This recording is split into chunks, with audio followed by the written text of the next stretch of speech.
Jim Bob, obviously you all had a great day running the ball. I wanted to ask about Alec Pierce. What does he bring to this team as a blocker? Yeah, has a ton of impact in the game in a lot of different areas. One of those being in the blocking game, being able to move around, do some different things, help out in different situations with different blocks that come up. Several of our guys juggle some of those roles, and Alec is in there sort of mixing it up from time to time. And then like I've said before, sort of being that threat out there that sometimes can loosen that secondary a hair because you do have concerns about the deep ball.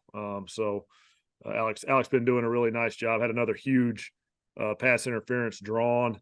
That was a really big play in that drive. It's not easy to score those 2-minute drives without a ton of time on the clock. You got to get some of those explosives and to hit DJ on that in breaking route and then turn around and get the explosive to Alec. Both those guys did a really nice job on that drive, sort of getting us going. So good to see. One follow up. How much of a mindset thing is that to be able to be willing to run deep? You know, he runs, top five in go balls this year and all that stuff. But like when it comes down to nitty and gritty, it's like if he runs to your side, this guy's gonna be out there blocking his butt off. Regardless of maybe even having the glory that comes with that. Yeah, probably not as substantial around the league as you would like. A lot of those guys, gosh, you're out there just playing football, trying to help your team win. And if that calls for blocking, that calls for blocking. If that calls for running routes and getting open, that calls for running routes and getting open. Now, obviously, a lot of the receivers they've gotten to this point in their life because of how good they are running those routes and getting open and making those plays. And Alex really taken pride, and a lot of our guys, several of our guys, have really taken pride in doing whatever it takes to help the team win, help the team have a good showing on offense, help that play be a little bit more successful. Even though you may not get the praise on the telecast or the praise on the sort of the articles after the game. Those guys are doing a great job. Alec, Pitt, DJ's in there. All the guys have their role doing that, and they take it serious because they know it is an important part of the game, and they're not, you know, I think our guys we're lucky to have such a good group of guys that they're putting everything they can put out there to win these games, to help our offense sort of do what we need to do to win these games. And they're willing to be unselfish to do that. And that's been really, really beneficial for us as an offense. And it's great for us as a coaching staff to be able to go to those guys and say, hey, we got this blocking assignment for you. It's going to be really big on this play. And not every receiver around the league loves that, and our guys do a good job saying, "Shoot, if it helps our team win, we're all in for it." So that's credit to our guys, credit to the type of people we have in that receiver room. JJ? Jim Bob, this is kind of broad, but what have you learned about Gardner? Like, what makes him tick? What kind of, have you learned about him over the last couple of months? Yeah, really into the sort of the nuts and bolts of the game when he's in here in the building, talking through everything, going through different pass concepts. He can discuss those things just as well as any other coach around the building. Gosh, you might have one pass play you like, and he likes that pass play, but he's got a little tweak to it. He's got a little idea off of it.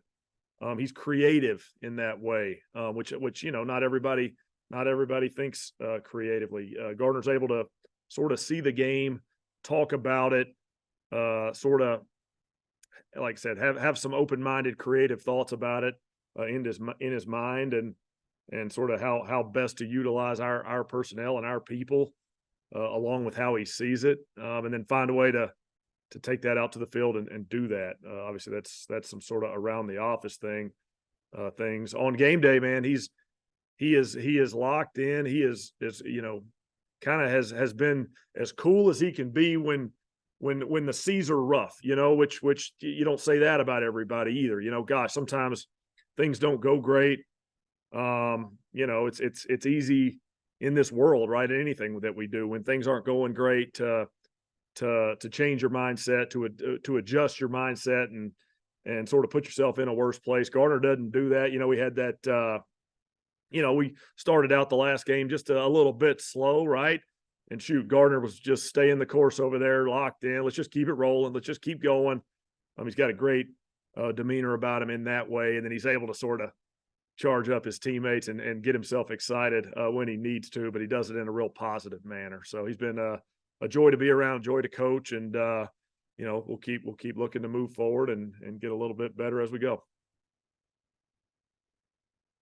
Nate? Hey, Jim Bob, just want to ask about another quarterback. Since Anthony Richardson got back from rehab or for rehab, just curious what your interaction and rapport is like with him, and are there things that he can learn or grow right now, even though he's not playing, but just as a rookie getting to watch how this whole thing goes?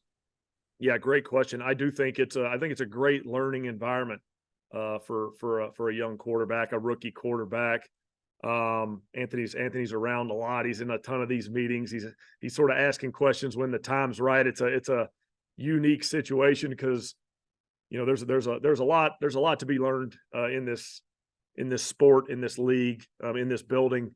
And Anthony, gosh, he wants to learn a lot of it, but at the same time, each week we're preparing to play an opponent, and he knows it's important for everybody else in the room to do their work and get ready for that opponent. So Anthony's done a nice job of sort of asking his questions when the time's right and taking notes and sort of being locked in when there's information that can be received. It's no different than any of us in our profession. You've got the ability to sort of learn some things when you're not going into the line of fire, right? He's not maybe learning something so that he has to go execute it in 45 minutes on a practice rep. He's able to maybe dive a little deeper or into a little different nuance of the play or the idea or the defender or whatever we're doing to hopefully build a little bit of more long-term understanding, which we hope will pay off in the future. So yeah, Anthony's been good around here, obviously doing a lot of work on his rehab, which is most important. We got to get back healthy, but there's a lot to be learned here, and I think he's attacking that. Joel? You've gotten great seasons from your two guards, from Quentin and from Will, but just what sticks out about those two guys and what they meant to your offensive line? Gosh, guys been playing really good ball all year, been really reliable in the day in, day out, play in, play out. Almost impossible to get those guys off the field. They love playing. They're out there competing like crazy. Obviously guys with different backgrounds, different strengths, that both bring a ton to our offense. Q just doing so much. And, from time to time, you look at the left side of that line and Q is moving his defender as well or better than anybody in the league. There's movement going on over there.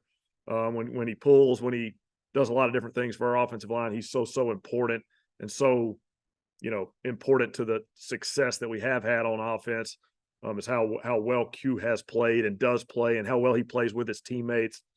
He's a big part of our thing. And shoot, you mentioned both guards. You're exactly right. Fries has been great. Fries has played really good football. Like I said, play in, play out, down in, down out. He's over there battling, competing. Brings some more edge to our offense, which some of the other O linemen do as well. But just singling him out, he's done a nice job playing with a little bit of that competitive edge that you like out of your offensive lineman. He is he's out there competing like crazy, and shoot, he's been a big part of our success as well. Those guys are doing a nice job. Their O-line coach Sperano's doing a nice job with them. They're putting together a good season. Like I say, kind of every week up here, done a few things well, and it just gets bigger and bigger. It gets more and more important, which gets more and more fun, right? That's why these guys do it. That's why we all do it, to try to be, sort of really good at our profession, at what we do. And those two guys exemplify that. Q obviously being just such an important player for our offense, and Fry's coming in and playing really good football right there next, right next door over there, a couple spots over. So been a big part of our success. Chat. Jimbo, I'm guessing you've gone through and dealt with about everything in your career, but as a coordinator, what goes through your mind when you've got your game plan, what you're going to do, and then one play Zach's out, and then like 3 plays later, you got Pitt out. Yeah. After a couple of cuss words, what goes through your mind on how you Yeah. adjust and move on? Yeah, good question. You try to limit those cuss words, so probably not 0, but you got to limit them, just a couple. But shoot, it is a part of our job. As sad as it is, gosh, you want all these guys to put all the work in to get to play ball, but injuries happen in this league. It's a part of our job to sort of have that backup plan, have that next plan. So kind of all week we're sort of slightly discussing that. It's not every single football play or anything. We're talking about every single backup on every single spot, but we've always kind of got an awareness of, all right, who's going to be up for us this week? Who's dressing out? Who's playing? What strengths do they have? What is each guy's sort of role in the game? And then what do we do if we do have that injury to him? Okay, well, gosh, I think this guy can slide over and do some of that. You sort of prepare yourself a little bit during the week. And you hope you're preparing for nothing. You hope you're preparing to never have to make those adjustments. But when they do happen in a game, from a coaching staff perspective, you hope that you're prepared enough to sort of get those guys lined up the way you need to. And our position coaches do such a great job of communicating with those guys in game with the substitutions, which is a big part of that. And then obviously for Shane, I've called those plays. It can get pretty hectic when you're switching personnel groups and you're changing who the receiver is in a certain spot. And Shane does such a great job managing that. So it's a challenge, but it's just a part of our deal, a part of our business. And we were able to make adjustments as a coaching staff, but really the players deserve the most credit, because no matter how much we do our work, we prepare for what we need to do as a coaching staff, but those guys sometimes never get that rep. And some of those great plays you guys saw on Saturday, that guy might not ever got that rep. Shoot, there's a touchdown he got, or there's a big play he got. But he was locked in meetings when we taught the play. He was watching in walkthrough, or he was watching in practice.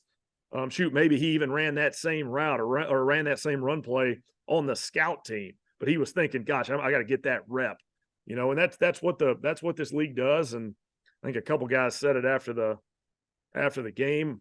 When you're trying to make your mark in this league, you got to be ready to take advantage of opportunities that present themselves. And we had several guys that did exactly that on Saturday, and I'm real proud of them. We're looking for more out of them.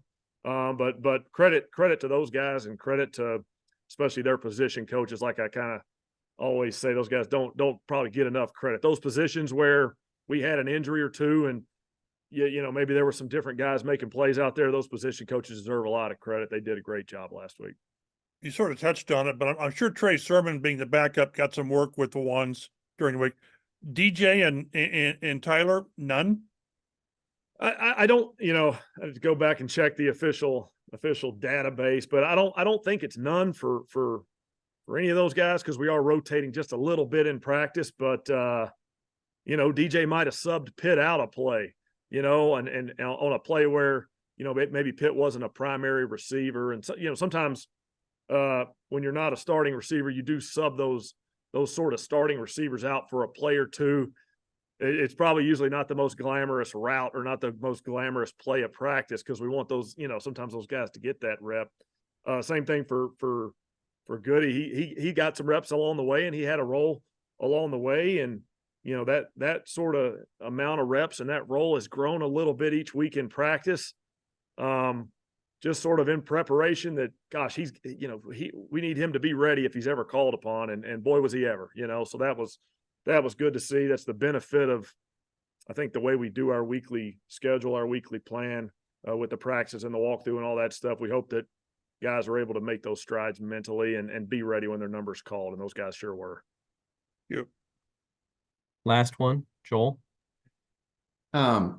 Is it fair to say that the way Shane's brain works, like when you guys have guys go down, I mean, obviously you want those players in the lineup, but it feels like Shane's brain moves very quickly to like what's next and doesn't dwell much on. Is that a little bit unique in terms of I know injuries are part of the game. Obviously, you guys deal with this all the time, but like it just feels like Shane's brain moves so quickly to, okay, this player's out. This is what's going to happen. This is how we have to make it work for this guy. Yeah, I mean, you're going to have to ask him the specifics of his inner workings, but I'll say just from my perspective, sort of being near him on the sideline, being a part of those discussions, it's kind of one of those things. It's not maybe the thing you're the most proud of, but in this league, when somebody goes down mentally as a coach, you have to sort of move your brain forward to the next. How do we solve the next problem? And you want to be thinking about your players that just got hurt or banged up.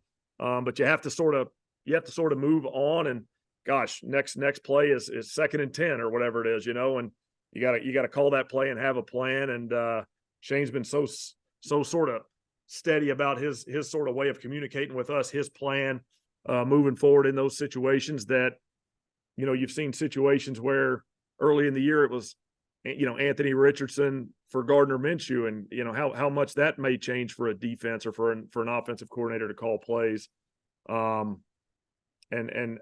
Shane's done such a great job of leading us to move forward in a smooth and controlled manner where it's not a huge deal. Hey, next man up type mentality that we've all heard about for 100 years in the NFL. I'm not creating new quotes there, but Shane's been great working through that stuff for us. And like I said, our guys have done a great job being ready.